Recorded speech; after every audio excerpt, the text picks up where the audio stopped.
start first with Mark Murphy, coach.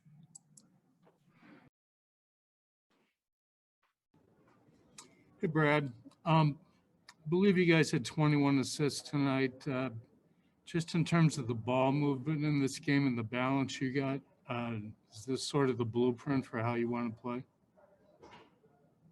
We had 35 assists the other night, 29 tonight. They make it a little bit tougher because they switch so much.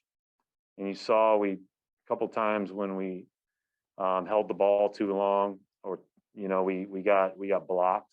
We got forced into difficult shots.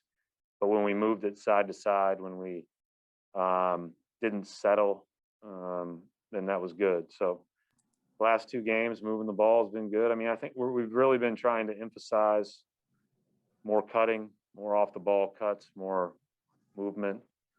In the last 4 weeks or so, we've had, some growing pains along the way, but for the most part, it's been pretty good offensively. So hopefully we can play defense like we did tonight more often. Jay King.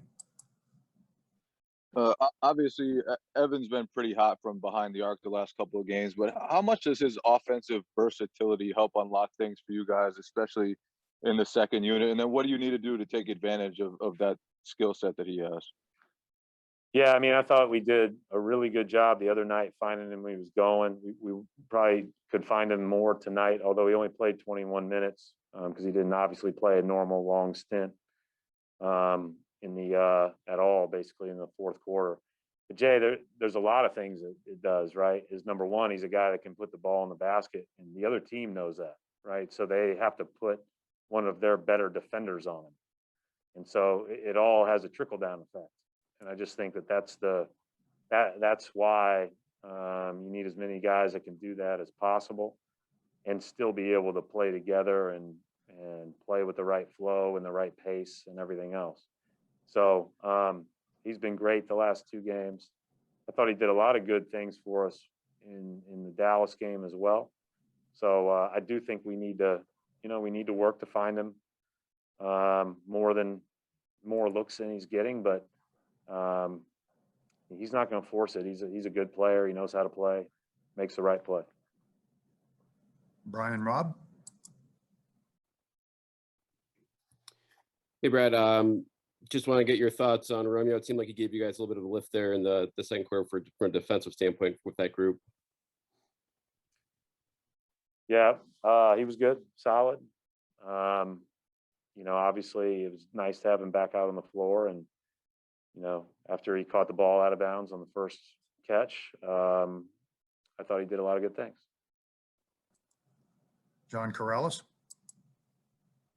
Brad, how much of the increase in cutting, backdoor baskets you've been getting, how much of that has been a function of having the one big on the floor versus the two? And can you just explain maybe what does the impact of that threat of the backdoor cut do to open up those 3-pointers? Well, I mean, I think, all the cutting is designed to get threats at the rim. It's just another way to get threat at the rim, right? So you can drive the ball, you can play off pick and rolls against a team like this that switches everything. You may be able to seal them occasionally if you hit low and get a good angle, but it's hard to get in the paint off of a roll. You're doing so more off cutting, you're doing so more off driving, and then you just have to make the right read. And the more that we can do that, the better. It does open up a lot. It's just another avenue to get a paint threat, John, as you know. And so, I think there's two things it does. Number one is I think it fits how you have to attack the best teams, because too much pounding, as we know, just isn't successful against these best teams because they're so versatile and athletic. And then the second thing is it gets everybody, playing the right way with the ball really popping around. And so we've been doing it for the better part of the last few weeks. Our offense has improved quite a bit. So hopefully we can just kind of stay on that course. Keith Smith. Hi, Brad. I know it's still a couple days out, but given the relative importance of the games in the standings, is there any thought to sitting Kemba in the first half of the back-to-back against Philadelphia and playing him against New York the second night? They're all worth one. So I haven't even looked at the standings in 2 weeks. So it's, I know that we're bunched up with a bunch of other teams, but I have no idea where everybody stands. Our only focus is on playing good basketball right now. And, you know, we haven't done that all year.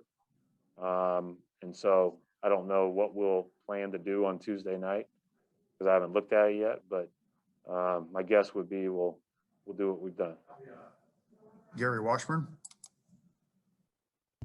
Hey, Brad, has the mentality over the last couple of days just been like, you still have time to turn this season into Yeah, of a course. really positive one? What's that been like? And if the players kind of talk to each other about that, just kind of like, we got 20 plus games left, we can still make this run. No, I said this, you know, and I was hard on him after the Dallas game, but like, you know, I think Gary, like we've been that way all year, you know, like I think we have understood kind of our situation all year, which was, you know, we haven't been whole at all. And today, you know, you saw a team that now has a couple of their best wings out and it affects them. And you have to, you know, Charlotte will learn how to maximize that, but it takes some wins out of your sails and you got to find a way to just kind of navigate that. And we didn't do it perfect, but we did navigate it to the point where we're not too far away from where we need to be on both ends of the floor. Our record hopefully will improve if we can maintain that health. But at the end of the day, our players have all talked about, and we've all talked about constantly, everything we want to do is still in front of us. So there's no reason to get out of sorts. No reason to ride the roller coaster of, you know, if we lose, the sky is falling versus if we win, like talking about how great Romeo was in his 12 minutes. Like, we're just here trying to get better. And that's what we're going to try to keep doing. And hopefully we stay that way. And if we do, we might be tough to beat. Final question, coach, is from Chris Ryan. Hey, Brad, did you feel like, kind of along those lines, but did you feel like this was one of the most, if not the most significant wins of the year, given that this was a consistent follow-up to what we saw in the Houston game and that this has been a stretch where you've continued, it seems, to progress and get better? I don't know about that. I'm not ranking them. I'll let you guys do that. You know, obviously they were missing some guys. It's not fair to Charlotte. Like they were down a bunch of guys, good players. And it's one game, but if we structurally can continue to improve offensively and we can play defense at the intensity level of the last, you know, most of the last really 4 games, we had the 2 stretches in New Orleans and Dallas that killed us. But if we can be at that intensity level, then again, the goal would be we could be a handful. You know, I don't know what that means, but we could be hard to beat. That's what we'll keep shooting for. We'll wrap it up right there. Thank you, coach.